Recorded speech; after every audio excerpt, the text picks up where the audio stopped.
Sage Wanderer here, and welcome to my van down by the river. So I wanted to talk about why Donald Trump thinks that CNN is the enemy of the American people. Don, don, don. Now, many of the younger generation who grew up with CNN being played in their house and at the airport and at school and, being featured in Facebook and on all of social media, they're probably a little shocked that a good portion of the older Americans believe that CNN is untrustworthy. They're distrustful. These people have not earned our trust, and in fact, they have violated the trust between the American people and themselves on numerous occasions. And that it is clear that CNN does in fact possess an ulterior motive and an agenda that is more than bringing you the information of the news. Now, to those that grew up under the programming of CNN, they may find this really difficult to believe, and it may sound like heresy to them. But I assure you, if it sounds like heresy to you and you're a younger person, you are brainwashed, and you do not have a grasp of the history of our country and the most recent history, the last 30 or 40 years. You really don't know exactly what happened. There's always a gap. You learn things in school, but it takes about 50 years for it to make 40 to 50 years for it to make the textbooks. So, and then only the winner gets to write the textbook. So it's not the clear picture. But when you've lived through it, you have a really clear picture of what went down and how things happened. And so, to give you an idea, once upon a time there were 3 networks. These networks felt like they had an ethical responsibility to the American people to deliver the news without opinion, without judgment, without prejudice. They believed that they had a journalistic, ethical obligation to present the truth in its totality, no matter who it hurt. And they were willing to lay down their life to do this. They were willing to take a bullet to do this. They were willing to be criticized and belittled and humiliated for doing this. It was a commitment that they were willing to die for. That was a different time. A lot of people are talking about Watergate right now, and I did live through Watergate, and yes, I was young, but politically aware, and some of my best material was Nixon jokes. I could bust up a room as a little kid telling Nixon jokes.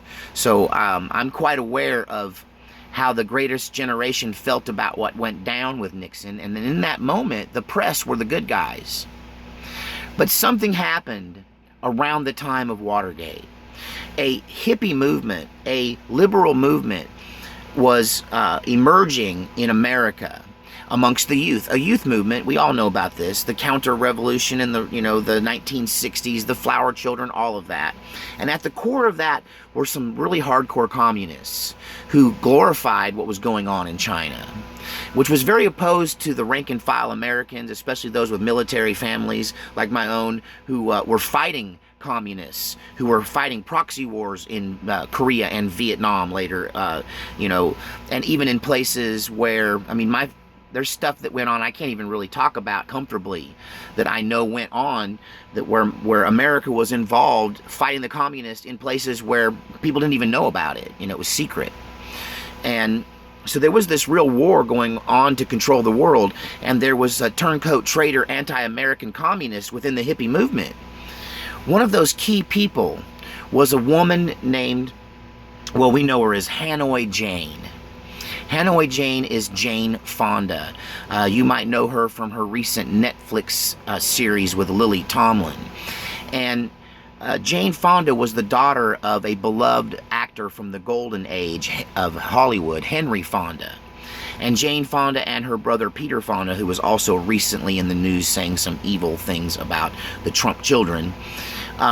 Jane Fonda, back in the day during the Vietnam War, traveled to North Vietnam while she was an American movie star. And she climbed up and rode a giant cannon, an artillery piece, like it was some kind of sexual device, and titillated the Chinese communists and the North Koreans and humiliated America by writing this cannon that was still warm from firing on United States military men. And if there's anybody who was in the military that was alive then, you still are angry. When I'm talking about this, you still haven't forgiven her. Her husband was a man named Ted Turner, a millionaire globalist who invented the idea of cable news when he invented CNN, the cable news network. And that from the beginning, in the inception of the cable news network, there was a communist agenda to create a propaganda tool for communism. Because although we suppressed the radical communist and the hippie subversive anti-government movement that was going on in the 60s and 70s, and many of those people grew up and became, Republicans, but a lot of them went underground into academia, into Hollywood, and they went under the McCarthyism drove them underground, and then they further went underground until they were basically undetected and infiltrating our society. And CNN is one of their major tools. Originally a newscast was an hour long. You could get all of the news when you present it without opinion, when you present it as just the factual evidence of what's going on as you know it, and only what you know and not what you're speculating on, not what you think about it, not what you feel about it, not what you think it means, but just tell the news like it is as it happens. It only takes an hour to cover the whole globe. And CNN cut it down to 30 minutes. Give us 30 minutes and I'll give you the world. What are they doing with the other 23 and a half hours? It's all editorialized, opinionized. It's all with a ulterior motive, and it's all promoting communism and against Americanism. They're against the First Amendment. They're against the Second Amendment. The First Amendment is great, but it only applies to them because they're the government official approved news source. And that's what's going on with the Alex Jones purge, and all of the people on YouTube that they're going after are people that are competing with CNN for global dominance of the propaganda market, because we no longer have a presentation of the news. Dabu 7 is probably the closest you're going to get.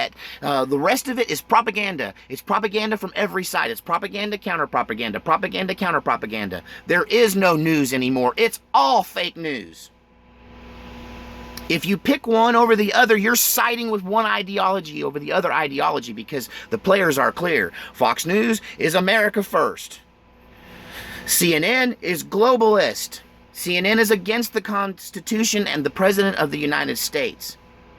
They use all of the communist tools of propaganda and mind control at CNN. Me, I'm just a guy in a van down by the river.